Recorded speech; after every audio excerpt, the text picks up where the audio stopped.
इस आयोजन के बारे में, दिवाली मिलन के बारे में उन्हें जो भी कुछ कहना है, ये सारे लोग बहुत उत्सुक हैं उन्हें सुनने के लिए। डॉक्टर ममता खेड़े।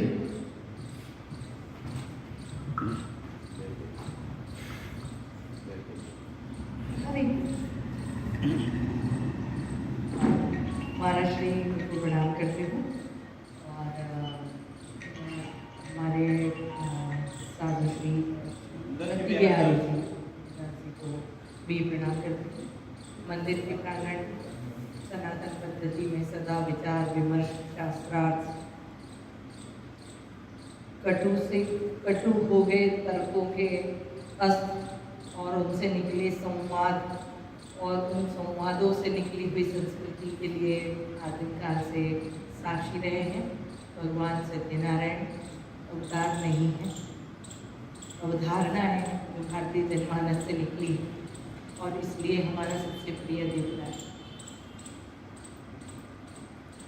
नीमच में जैसा कि मुझे बताया गया कि नीमच जिले के दूसरी जगह से भी मनासा से आए हुए हैं, इसलिए जो प्रबुद्धजन हैं उनके भीतर की प्यास और उनकी निष्ठा या एक अंदर की तड़प जिसको कहते हैं, ये इस बात का प्रतीक है कि हम किसी एक संगोष्ठी के लिए यात्रा करते हैं, समय निकालते हैं और परिवार का दान करते हैं। तो आप सभी प्रबुद्धजनों को मैं प्रणाम करती हूँ और मैं इसी लालच में आई थी कि नीमच के अदीबों से भेंट होगी। जिस दिन प्रमोद जी ने बात किया था उस दिन सब सामान्य था और अगले 3 दिन क्षेत्र में हुई एक मृत्यु की वजह से बड़ा आंदोलित सा है और हम लोग आज रात को भी मैं 1:30 बजे तक जगी थी। इसलिए जैसे ही आपका एक मिस कॉल आया तब मुझे ध्यान आया कि मुझे वहाँ जाना चाहिए था, इसलिए क्षमा चाहती हूँ। कोई पूर्व तैयारी नहीं है, आप सभी की बातों से ही कुछ बातें ली हैं और मैं आपके समक्ष निवेदित करूँगी। आपकी अनुजा हूँ, छोटी बहन हूँ, इसलिए कोई वैसे विद्वत वक्तव्य का दावा मेरा नहीं है, लेकिन वही हमारे भीतर की व्यथाएँ, उलझुलाहट जो समय समय पर आती हैं उसी को बात करूँगी। भगवत पादाचार्य मताचार्य का विग्रह यहाँ देखने को मिला। वेदांत की प्रतिस्थापना के बाद अद्वैत को प्रतिष्ठित करने के बाद यदि द्वैताद्वैत को भी इस देश में स्वीकार किया तो इसका मतलब है कि हमारा समाज, संस्कृति और हम सब बहुत मजबूत हैं और बड़े संघर्ष के साथ में बड़े ज्वाजल्यमान दीप लेकर आए।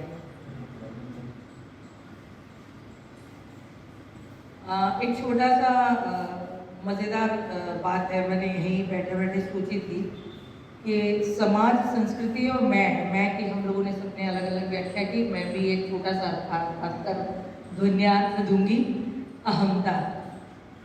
ये जो पूरी फेरी है ना उसमें सुई ही मैं है, जो समाज और संस्कृति की लच्छेदार फेरी के भीतर जो सुई है वही मैं, अहमता, अहंकार।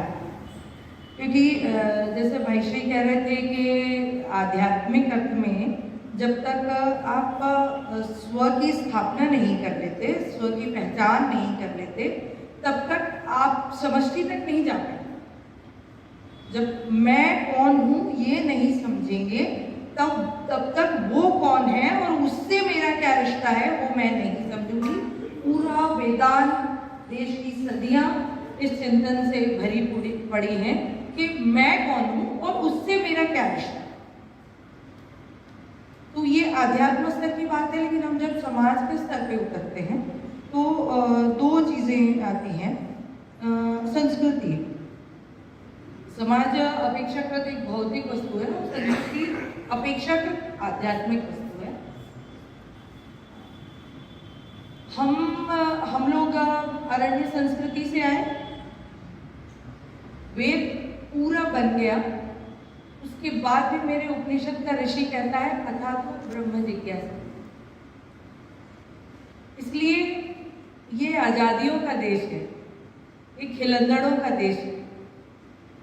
यहाँ निषेध उतना पक्का नहीं है जैसा दूसरी संस्कृतियों में। असमधियों को पूरा सम्मान देते हैं। वो चारवाक जो कि आपको चुनौती देता है कि तेरा तो ब्रह्म ही नहीं है, पुनर्जन्म ही नहीं है, वापस कैसे पैदा होगा, ये जो पैदा हो गया सो हो गया, खा पी सो जा मर जा मजे ले, उसको भी हमने ऋषि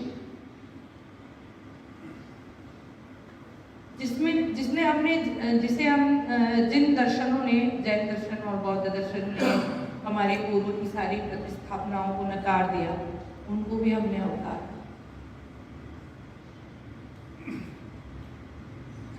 जैसे कि अभी चिंताएं व्यक्त की गई कि बेटियां पढ़ लिख गई, इसलिए परिवार टूट गए। मैं आपको बताऊं कि मेरे देश में वाक थी जिसने अपने सूक्त में कहा, आम्रण ऋषि की कन्या, इसने ये कहा कि मैं युद्धों का नेतृत्व करती हूँ, मैं इंद्र और वसुओं के साथ विचरण करती हूँ,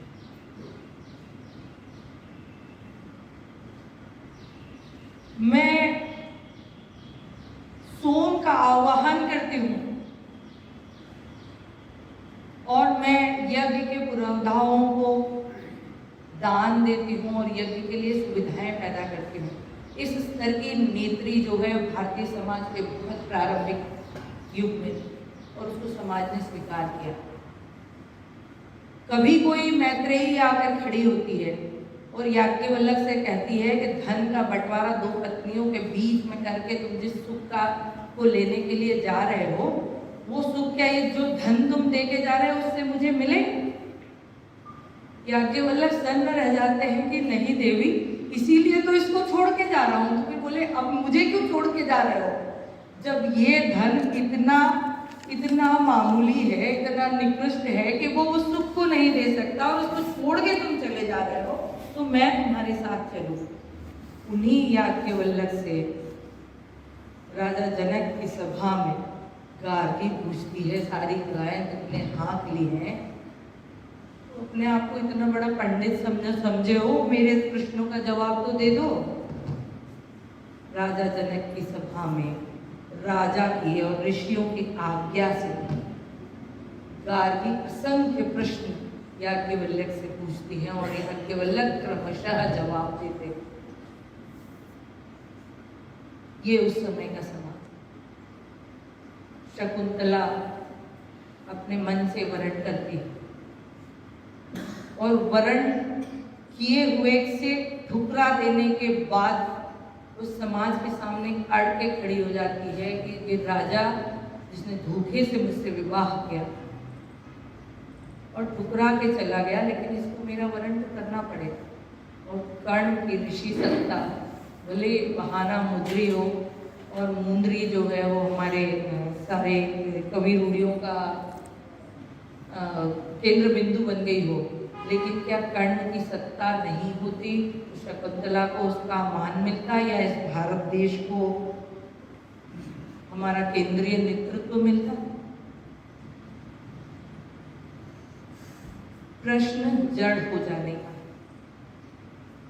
मेरे घर में अभी इस समय मेरे 85 वर्ष के फूफा ससुर आए हुए हैं। मेरे ससुर जी 82 वर्ष के मेरे साथ, हम लोग के साथ रहते हैं, मतलब हम लोग उनके साथ रहते हैं। कल ही हम लोग कठोपनिषद पर चर्चा कर रहे थे,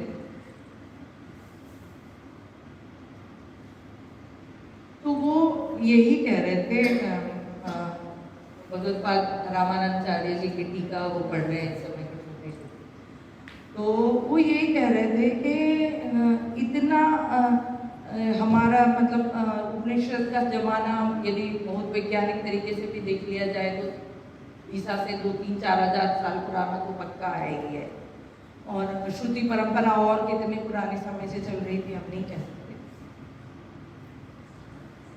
तो जिज्ञासु थे, इतने प्रश्नात्मक थे, बातों को तर्क की तुला पर तोलते थे, फिर हम जड़ क्यों हो गए? जब हम उस हिरण्यगर्भ की संतान है जिसके एक विस्फोट से पूरी सृष्टि बनी और उसी से अलग अलग लोग बने, तब हमें भेद की रेखाएं क्यों पड़ी, हम समझता को क्यों भूल?